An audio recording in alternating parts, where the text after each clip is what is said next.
Hora Diários. Os detalhes da grande história militar. Um programa de Sérgio Veludo Coelho, com a participação de Paulo Rezende Ribeiro.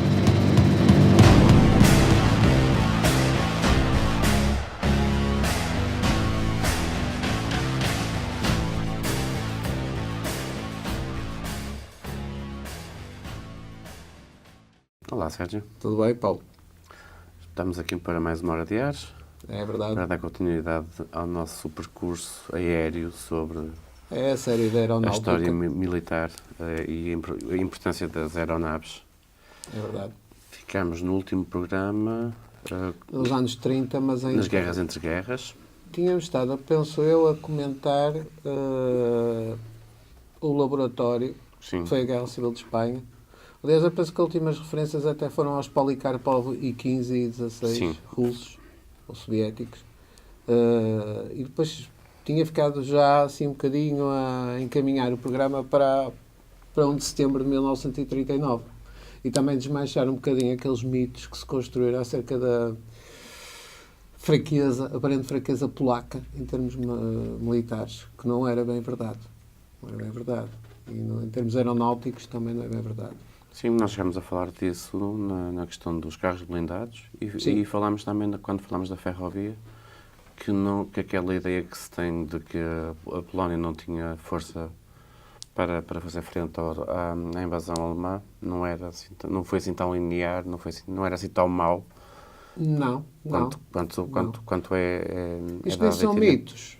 Isto são os lugares comuns que quando não se entra na história propriamente dita, e quando eu digo história, até pode nem ser a história militar, mas são lugares comuns que depois pululam e campeiam em artigos, ou às vezes não é preciso ir para as redes sociais ou para os blogs.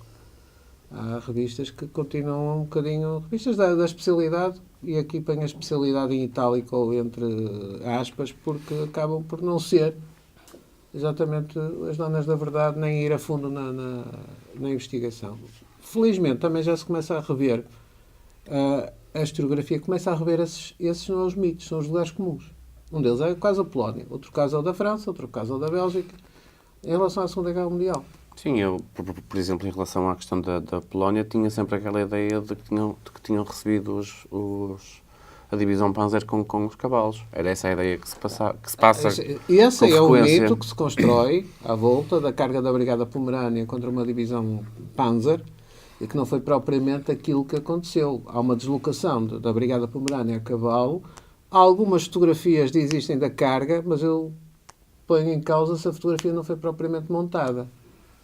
Não sei se a Brigada Pomerânia não se limitou, foi a deslocar a cavalo e atuar como uma brigada de infantaria montada e depois tentou defrontar os carros de combate alemães, que também é preciso aqui desmontar. Quer dizer, nós estamos na aeronáutica.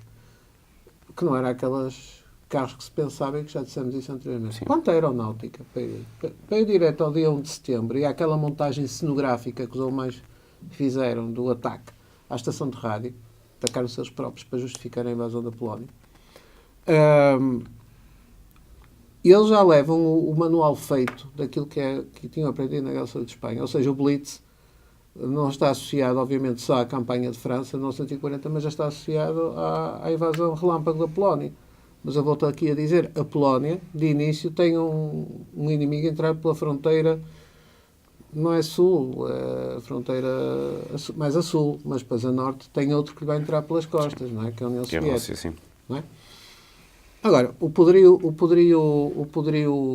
aéreo, podemos dizer poderio aéreo, polaco, não era de desconsiderar. Estamos a falar de cerca de 300 aparelhos. Para uma força aérea de um país que... Vamos ver uma coisa, a Polónia era um país muito recente enquanto entidade soberana.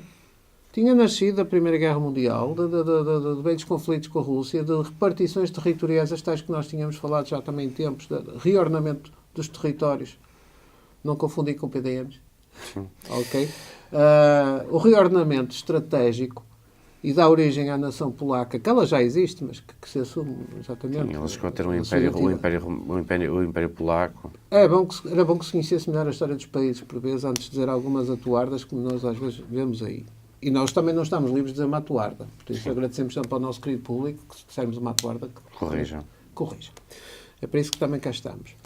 Agora, estamos a falar de uma força aérea que a Força Aérea Polaca tem uma característica muito especial. É de a maior parte, e vejam bem o esforço industrial que isto implicou, é de fabrico polaco. A maior parte dos aparelhos que estão a alinhar nas divisões aéreas polacas no dia 1 de setembro de 1939 são de fabrico polaco. Podem não ser o state of the art, porque também não era fácil chegar a aviões state of the art, a aeronaves state of the art neste período. Era preciso alguma tecnologia, sobretudo em que na construção das airframes, das fuselagens, o avanço também nessas fuselagens das tecnologias do uso do alumínio, a substituição das telas pelas fuselagens compostas também de chapa de alumínio. O alumínio é quase aqui a aspirina para tudo, porque é um metal leve, fornece alguma proteção e estabilidade. Apesar que ainda temos aparelhos em que são mistos, têm airframes ou fuselagens, volto a dizer, de alumínio e ainda é posta a tela. Nos casos, os primeiros exemplares do Ricano inglês é assim. E alguns casos de alguns bombardeiros como o Wellington. Mas o caso polaco não é assim. Eu, quando era modelista, fazia aeromodelos, quando tinha tempo. Agora compro feitos. Cheguei a fazer aparelhos polacos de marcas que surgiram no mercado e que me permitiram conhecer um bocadinho, decentemente, o que nós consideramos a Força Aérea Polaca em 1939. E eles tinham conseguido ter como linha de frente, por exemplo, os caças PZL. O PZL é um fabricante polaco que não vai só fazer caças, vai fazer toda uma vasta gama de caças bombardeiros, e eles inclusivamente vão ter bombardeiros. Portanto, até essa divisão, digamos assim, essa visão tática do uso da arma aérea na Polónia estava prevista. Caças, bombardeiros... Já tem essa escola. Tinha já essa escola dessa divisão, porque isso implicava pormenores de construção, implicava de características, implicava velocidade, capacidade de carga e tudo isso. Talvez o caça polaco mais conhecido, que é o PZL P11. Havia uma versão que é o PZL P7, que é uma anterior. A diferença é muito pouca. Era um avião um pouco bizarro, mas do qual eu vou pôr imagem, como é normal. Não era o avião mais rápido do mundo, obviamente. Dava à volta dos 370 km por hora. Se chegasse aos 400, já não era mau. Tinha lá está a questão da tecnologia.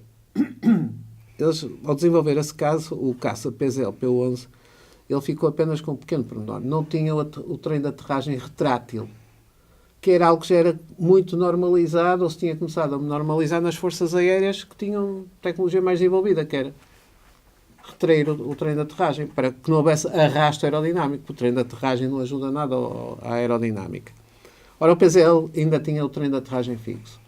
Estava munido com 4 metralhadoras e o PZL P7 era praticamente igual ao seu sucessor, só que a cabine era aberta, ou seja, o piloto tinha a vantagem de receber aquele ar fresquinho a 3.000 metros de altitude. Que é uma coisa ótima. O que é sempre? Sim, ajuda a refrescar as ideias. Agradável, sim. Exato.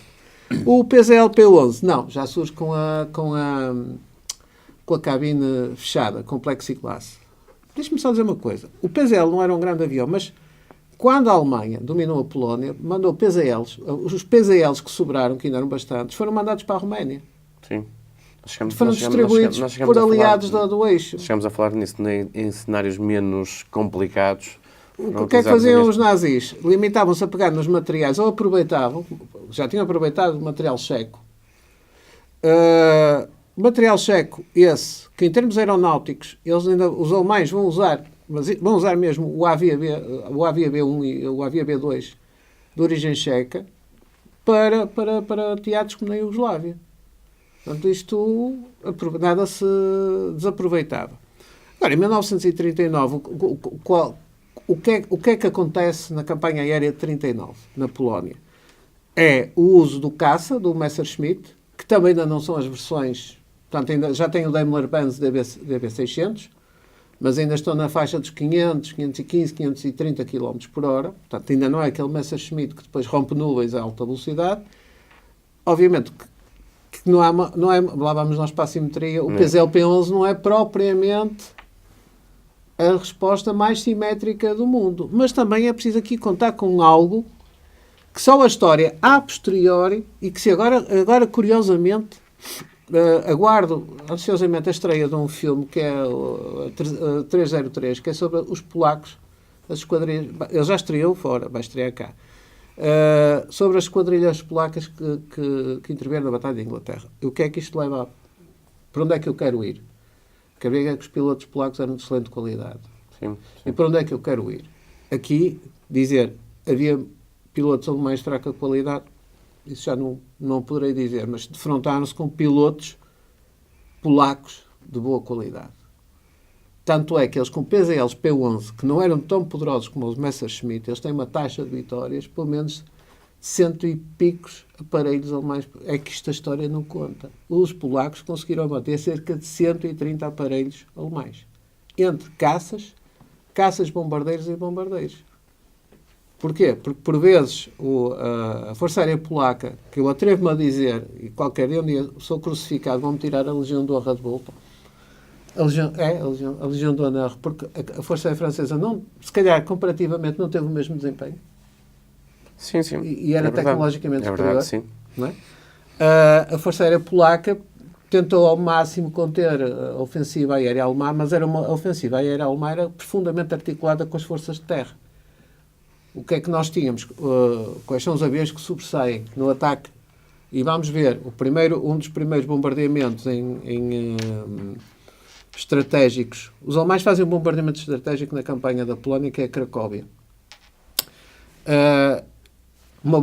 Todo o resto da intervenção se baseia no ataque tático, no ataque aéreo tático. Então temos os Messerschmitt M109 que dão cobertura aqui aos Junkers JU-87, mais vulgarmente conhecido como o Stuka.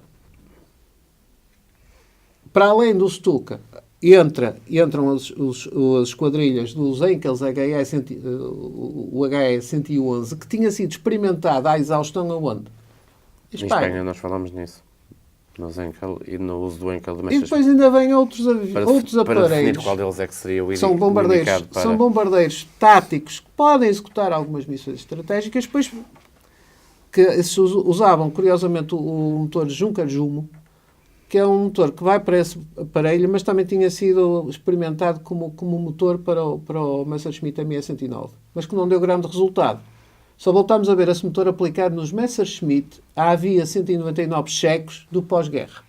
Os checos ainda vão ficar com as airframes dos ME-109, tal como os espanhóis vão ficar com as airframes, ou melhor, com ME-109 e o motor Merlin, que é os Buchon, que duram até os anos 50. Portanto, se nós pensarmos que o Spitfire dura até os anos 50, como caça, o Messerschmitt, fora do âmbito do regime alemão, que tinha sido posto, que caiu em 1945, as airframes, portanto, a estrutura foi aproveitada por outros países. Portanto, não vamos ter esse tipo de ilusões que só os... Mas continuavam a ter a designação Messerschmitt? Não, isto até é um salto temporal, mas as pessoas já estão habituadas. Aliás, deixe-me só dizer uma coisa. Isto são as ironias da história. As pessoas vão pensar, lá vai ele da Polónia dar o salto de 5 anos para a frente. Ok, Paulo Rezende e Sérgio de Coelho estão habituados a fazer isto. Nós temos uma máquina do tempo aqui. Exato, isto anda para trás para a frente e as pessoas devem andar num ping-pong cronológico. Mas, é assim, o Messerschmitt ME-109, no caso checo, é reconstruído como a Avia, que é a grande fábrica iugoslava, e vai ser durante muito tempo, como a Avia S-199. Só que eles não tinham, era motores de Daimler-Benz DB600, que era o motor de base do Messerschmitt alemão, que depois tem vários desenvolvimentos que lhe vão acrescentando, passo a expressão, cavalos. Portanto, tudo estava baseado no aumento da potência, que é o caso de Spitfire quando lá chegarmos. Bom, vou-lhe meter os motores que estavam em sobra, porque a República Checa, debaixo do domínio alemão, nazi, continua a produzir. As fábricas da Skoda, as fábricas da Avia não deixaram de fazer material de guerra, mas para sustentar a máquina de guerra nazi. Então o que é que tinham lá a sobrar? Tinham motores Junkers-Jumo. O Junkers-Jumo, que tinha sido usado originalmente em experiências de Messerschmitt e que não tinham gostado da experiência, os alemães. Agora, os checos tinham lá as airframes feitas, era preciso meter o motor, mas não tinham Daimler a meter o Junkers-Jumo. Só que o avião chamava-lhe a mula, porque o avião não era tão rápido, e meteram-lhe as hélices do Junkers. Aquilo não foi propriamente... Aquilo era um bocado uma mistura de um trator com... sei lá. que não digam Jaguar, não vamos exagerar, porque Jaguar é o Spitfire, pronto. Mas isso as pessoas vão nem entender. Até que foi misturar um trator agrícola com algo mais, enfim, elaborado. Agora, ironia da história. Quando o Estado de Israel declara a sua independência em 1947 e toda a Europa fecha os olhos a partir do êxodo dos israelitas, portanto, dos judeus, em massa, desde Chipre para o território que é o Israel, da declaração de 1947, foi preciso armamento. Quem é que lhes vendeu aviões? Os primeiros que lhe venderam aviões foram os checos. Que aviões? Os tais Messerschmitt. Quer dizer, a ironia. Em vez de origem alemã, que são vendidas à Força Aérea Israelita, que se estava a formar os tais Avia 199, que eles tinham que voar aquilo conforme pudessem. Que não era um avião realmente muito seguro, mas foi com aquilo que eles seguraram as primeiras semanas de guerra contra os egípcios, contra a Síria e contra a Jordânia, portanto, contra a Liga Árabe. Sim. Foi com aquilo que seguraram. Depois começaram a chegar aviões de fabrico americano. Americano, sim. Sim, mas foi a América que os vendeu? Não. Era a comunidade judaica americana que se cotizava para fazer chegar lá os aviões. Portanto, isto vai dar, é o que eu digo, um dia temos que fazer um bocadinho esta... Sim, pois, do lado da Liga Árabe tínhamos os MiGs. E tínhamos Spitfires. Já agora. Nós vamos ter, durante a guerra de 1947, temos algo não é impensável, é Spitfires egípcios e Spitfires israelitas. Se mais simétrico que isto, só despeito. Segundo a história do Messerschmitt, porque assim já fica contado, e se me esqueça disso, é o Buchon. O Buchon, o que foi?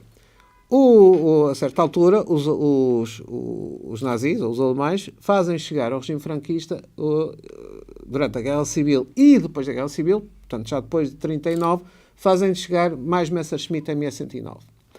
Só que os motores foram-se esgotando. Mas aí há um trabalho de engenharia muito... que eu acho que foi a Hispano-Suiza que fez isso, em Espanha, que foi pegar no motor Merlin, que era do Spitfire, e adaptar com sucesso, enquanto que o Avia 199 era assim um falhanço, o Buchon não era. E agora não chamo-lhe o Buchon, apesar que ele tem uma HS Hispano-Suíça 112, se não for, as pessoas corrigirão. E assim tinha uma prestação ótima, e o aparelho, mesmo depois dos espanhóis já estarem a receber caças a jato ao abrigo da NATO, o aparelho voou e eles tinham imensos. O que foi útil para quê? Foi útil para o cinema. Quando nós temos aquele famoso filme, 1967 ou 69, a Batalha de Inglaterra, como eu já referi muitas vezes, com Michael York, Michael Caine e a Susana York. Basta ter a Susana York, desculpem lá. Eu prefiro Michael Caine. Pronto. Mas são opções. São opções. Quais foram os aparelhos que foram, porque naquela altura não havia cá reproduções digitais, quais foram os aparelhos que foram usados para simular? Obviamente que só quem percebesse muito de aviões é que ia ver a diferença. Eles foram buscar a Espanha aos Buchon para fazer os aparelhos alemães. Portanto, e as pessoas perguntam, já onde é que vai a campanha da Polónia? Agora fazemos um pi e vamos outra vez para trás. Pronto. A campanha da Polónia realmente processa-se entre a defesa aérea da Polónia contra a ofensiva aérea alemã. Ofensiva é essa aérea em que os caças alemães, os tais Messerschmitt, são a escolta, ou inclusivamente, porque o Messerschmitt é versátil nesse aspecto, como caça-bombardeiro de alta velocidade para atacar, por exemplo, os aeródromos polacos. Ou seja, inutilizar, e vai acontecer muitas vezes, um dos alvos começam a ser os aeródromos, porque também já temos que pensar o que é um aeródromo em 1940. Não é o aeródromo de 1918 e nem o de 36. O que era um aeródromo em 1918? Eram uns barracões, uns hangars e pista de relva e uma coisa curiosa que aparece só nessa altura, que eram os carros de arrancar os aviões, que tinha uma espécie de uma haste que era para fazer arrancar as hélices, porque aquilo arrancava como os carros, era preciso pôr a hélice a rodar. Um aeródromo em 1940 é algo muito mais complexo. Tem torre de controle, um dia vai ter torre radar. O radar não está associado ainda, porque o radar são entidades separadas que estão ao longo, por exemplo, ao longo da costa inglesa e que são controladas nos Air Commands. Não. São pistas de alcatrão. Portanto, são lugares que assumem são locais têm um grande valor estratégico. Portanto, uma das missões da Luftwaffe foi tentar anular no chão, no solo, a capacidade operacional da Força Aérea Polaca. A Força Aérea Polaca defendeu-se com os seus caças e também, por exemplo, com o PZL Karas, que eu já tive um modelozinho, que era um bombardeiro completamente bizarro, mas que cumpriu a sua missão. Onde podia haver uma coluna blindada alemã, se não houvesse uma cobertura aérea, eles atacavam com tudo que tinham. Há muitas baixas entre os alemães na resistência polaca. Ela praticamente é anulada, não é pela Wehrmacht, nem pela Luftwaffe. É pela facada que leva do Exército Vermelho. Pois, sim. Vamos pôr as coisas como elas são. Porque as divisões polacas eram muitas, o exército polaco era grande e um país que tinha 20 e picos anos tinha conseguido um nível de defesa que eu acho que até é exemplar para o contexto da Segunda Guerra. Normalmente é remetido para um segundo plano porque há coisas mais mediáticas. Portanto, a campanha da Polónia é uma campanha extremamente dura, em que os polacos dão muito mais luta com o que a história conta. Tinham uma força aérea, um exército muito bem equipado. E a força aérea especialmente bem equipada não seria realmente com aqueles aparelhos de ponta que os alemães tinham, mas nem todos os aparelhos alemães também eram de ponta, porque muitos dos aparelhos alemães, e eu agora cito mais dois, estão a começar a entrar em serviço, porque alguns tinham sido experimentados no final da Guerra Civil de Espanha, mas sem ir para a Espanha. Por exemplo, estou a falar do Dornier 17, que chamava-lhe o lápis voador, que era um bombardeiro médio, que ele chegava aos 454 ou 460 km por hora, que para a altura é uma velocidade de um caça, ou o Dornier 217, que já é uma versão com uma cabine muito mais elaborada, e que eram bombardeiros médios de alta velocidade. A velocidade para que servia? Para fugir aos caças. Portanto, aqui nós podemos concluir é que se não há uma intervenção da Rússia, se a Rússia não invade a Polónia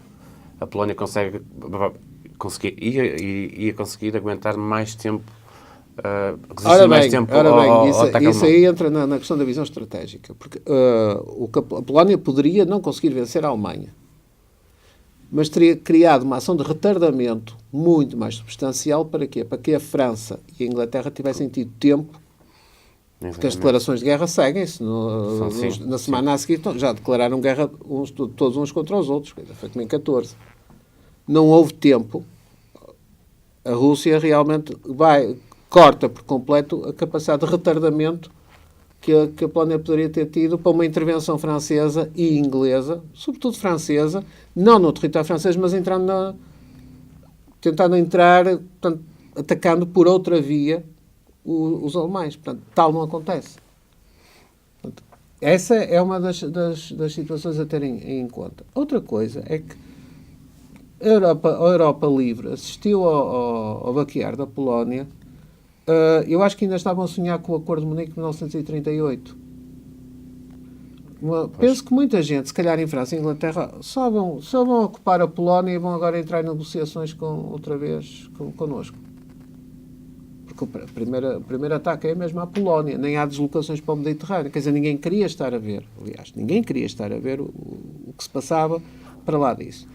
Que era as movimentações italianas no Mediterrâneo, em direção a Malta, começar a fazer... Isto está registado. No dia 1 de setembro de 1939, a Régia Aeronáutica estava a fazer patrulhas, a fazer voos abusivos, por exemplo, sobre a Ilha de Malta. Quando a Ilha de Malta ainda lá tinha 3 biplanos Gloster Gladiator. Estava desguarnecida. Estava a desafiar o Reino Unido. É uma forma de desafiar o Reino Unido. São situações preparatórias. A verdade é que a 1 de setembro de 1939 e nos dias a seguir são dadas as ordens de mobilização aonde? Até mais depressa que na França é dada a ordem de mobilização na Bélgica, a ordem de mobilização na Holanda, a ordem de mobilização na Noruega, a ordem de mobilização na Dinamarca. Agora não vamos comparar, porque antes de falarmos da Batalha de França, hoje se calhar não chegamos à Batalha de Inglaterra, daqui a pouco temos alguém a fazer isto. O que é que acontece? Ora bem, a Polónia cai, resiste, cai. O alvo seguinte não é imediatamente a França. Eles começam, os alemães, a dirigir divisões blindadas em direção à Holanda e à Bélgica, porque desta vez a Holanda conseguiu manter-se neutral em 14/8, mas desta vez não lhe vão dar tempo para isso, porque a Alemanha expande-se em todas as direções. A Dinamarca levou 24 horas. Sim. bom dia a cair. O exército dinamarquês era pequeno, mas mesmo pequeno. Era pouco mais que uma Guarda Nacional. E também foi decisão da Casa Real dinamarquesa não oferecer uma resistência que ia acabar por soldar-se num banho de sangue. Portanto, as tropas alemãs entraram na capital dinamarquesa, Copenhaga, de bicicleta. Não foi bem o caso, mas isto, pronto, são aqueles exageros. Agora, também a história não conta que a resistência dinamarquesa foi o rei foi consciente ao ponto de dizer para não resistirem, porque sabia o que ia acontecer. Não, eles não tinham condições. Tinha consciência do que tinha e do que Agora, podia fazer. Não é a mesma coisa que a Noruega. E esse é outro esquecido. A Noruega aguentou semanas. E o exército norueguês, a aviação norueguesa era obsoleta. Eram 34 aviões. Ainda me lembro, eram 34 aparelhos. O da Dinamarca nem sei. Eram menos. A aviação, curiosamente, a aviação norueguesa tinha aparelhos de origem inglesa, aparelhos de origem francesa e aparelhos de origem italiana. E eles está com a Noruega. Como é que foi possível resistir melhor na Noruega? Por causa da topografia, que é muito semelhante à resistência dos finlandeses contra os soviéticos na Primeira Guerra de Inverno. Não é? Agora, é engraçado. É engraçado que não tem piada. Isto é aquele engraçado. A Alemanha não ataca a Suécia. Mas isso há outros interesses e como não é aqui propriamente o lugar melhor para isso.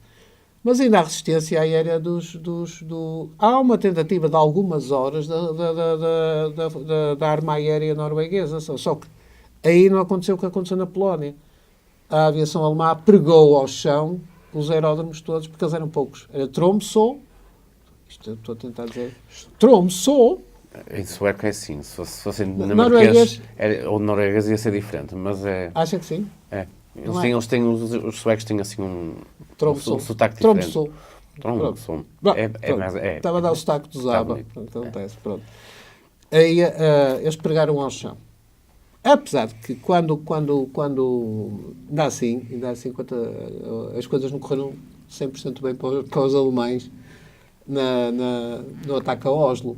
Eles mandaram a Marinha Alemã, e como era a Noruega, mandaram o cruzador mais velho que tinha sobrevivido a Versalhes, que era um cruzador, não era Königsberg, que esse foi afundado durante a Primeira Guerra, era outro, que pensou que entrava na Baía de Oslo impunemente, e as baterias costeiras de Oslo meteram-na no fundo, com mais 1000 e tal soldados alemães. A Noruega é o ilustre desconhecido da Segunda Guerra. Há um filme, eu recomendo um filme que estava há pouco tempo no TV, assim, que era A Escolha do Rei, que é exatamente a escolha do rei da Noruega, em render-se ou não, e não se render imediatamente. O filme é excelente. Isto só prova também que neste momento a produção cinematográfica nórdica é de muito boa qualidade. Aproveito para fazer publicidade, seja em que nível for, seja a nível de série política, thriller político, guerra, fazem as coisas muito bem feitas. Era só um pequeno à parte, mas também não vai mal ao mundo sobre isso. Só depois disso, quem é que também, quando está dominada a Escandinávia, estamos a falar em questões de dias. Então, e os alemães a dirigem-se em força para onde? Eu nem estou ainda a falar dos italianos. Dirigem-se em força em direção à fronteira francesa. Desta vez, não respeitando a neutralidade nem da Holanda nem da Bélgica. A aviação holandesa também é outro pequeno pormenor que nós devemos falar aqui rapidamente. Tinha aparelhos de fabrico próprio. Da Fokker. Tinha fabricado caças, tinha fabricado bombardeiros, o Fokker D-27, que tinha um desenho moderno tirado um pequeno pormenor. Como não dominavam muito bem, se calhar, a questão tecnológica, tinha os trens fixos. Portanto, isso cortava-lhe um bocado a capacidade aerodinâmica. E é com isso que vão defrontar os aparelhos alemães, mas também voltamos a ter uma repetição da Noruega. A aviação alemã varre os aeródromos holandeses. Ainda quem consegue ter uma resistência aérea de respeito é a Bélgica, que tinha aparelhos de fabrico britânico. Só fabricava um, que era o Renard, que era de fabrico belga. Sim, eu estava a pensar nisso. A Bélgica foi um daqueles segundos países que teve a sua revolução industrial e até conseguiu ter algum sucesso com ela. Estava a pensar se eles não tinham... Tinha alguns aparelhos de fabrico próprio, mas era um reconhecimento. Eles preferiram, por exemplo, adquirir o Hurricanes, em pouco número, e Fairy Battle, que era um bombardeiro tático, diretamente à Inglaterra, porque não tinham tempo para estar a desenvolver modelos novos de ponta, ainda vão oferecer resistência à Luftwaffe. Mas há a história, os Ferry Battle, que eram acho que uns 25 ou 30 aparelhos que os belgas tinham, foram todos abatidos. Mas não foi no chão, foi no ar. Eles levantaram todos para ter uma divisão alemã, não voltou nenhum aeródromo desses Ferry Battle. Estavam indefesos, porque eles não tinham escolta, os belgas estavam a precisar dos ricanos do outro lado. A Bélgica aguentou muito mais tempo que o suposto. Agora não foi decisiva, como em 1914, que não teve tempo para isso. E depois os alemães param ali na fronteira com a França, preparados para entrar em França. E vai-se ter aquele período de rolo de guerra, que eles vão estar ali, frente a frente à linha Maginot, que não servia para nada. Uma questão de dias, até vir a ofensiva em direção a Paris. Então o que é que nós temos? Que vamos falar no programa a seguir. A Força Aérea Francesa, a Armée de l'Air, era mal equipada? Não era. Tinha bons aparelhos. Tinha um, que eu destaco, que é o de Boitin D520. O de Boitin D520, que era fabricado pelo de Boitin, que entretanto desaparece. Era um aparelho que, segundo aqui os meus canhenhos, por exemplo, tinha um motor hispano-suíça, 930 cavalos, e chegava à velocidade de 560 km por hora. Eu chamo a atenção que isto era a velocidade do Spitfire MK1 e era a velocidade do Messerschmitt. Portanto, aqui na França, o que é que acontece? Acontece o mesmo que aconteceu com os carros de combate? Não é uma disciplina, não é uma doutrina como... Possivelmente não. Primeiro, a resposta os franceses tardaram muito em construir um número substancial do Boitin D520. A espinha dorsal do Armée de l'Air não era o do Boitin. O do Boitin havia em pouco número. Quer dizer, pouco número, como quem diz. A espinha dorsal era o Morane-Saulnier, o MS-410, que era um avião muito mais pequeno, que andava por volta dos 450 km por hora. Tinha um motor de 800 cavalos. Não há uma resposta simétrica. Não se conseguia defrontar. Ou o piloto era muito bom e o piloto alemão tinha que ser muito mau, o que era praticamente impossível. Depois tinha uma força de bombardeiros, da Potez, por exemplo, o Potez 630, que era um bombardeiro bastante rápido, mas um bocadinho subarmado. Mas não era isso que fazia a defesa aérea. Sim. E há uma completa desorganização. Depois a força de bombardeiros, não é? E vamos terminando aqui esta introdução à Batalha de França, que há de engatar na Batalha de Inglaterra. A força de bombardeiros eram os Amiens, os Bloch MB-200, os tais bombardeiros que eu lhes citei, que eram o Prémio Nobel. O Prémio Nobel não é o caso, mas não ganhavam nada em beleza. Aquilo era a coisa mais feia que poderia andar no ar, era caixotes voadores.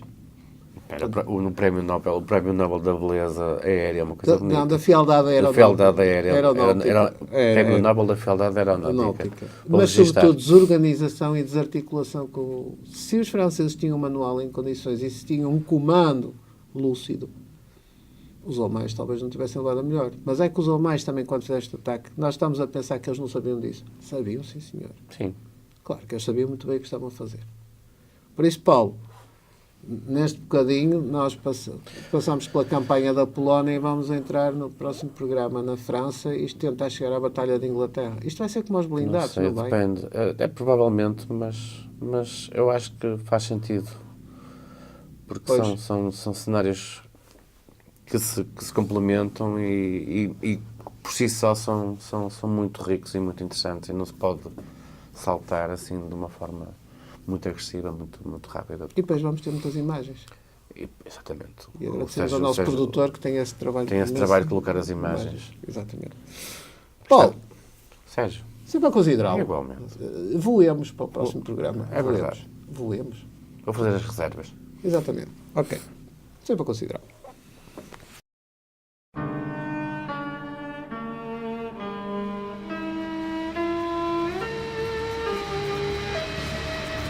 Hora de Ares. Os detalhes da grande história militar. Um programa de Sérgio Veludo Coelho, com a participação de Paulo Rezende Ribeiro.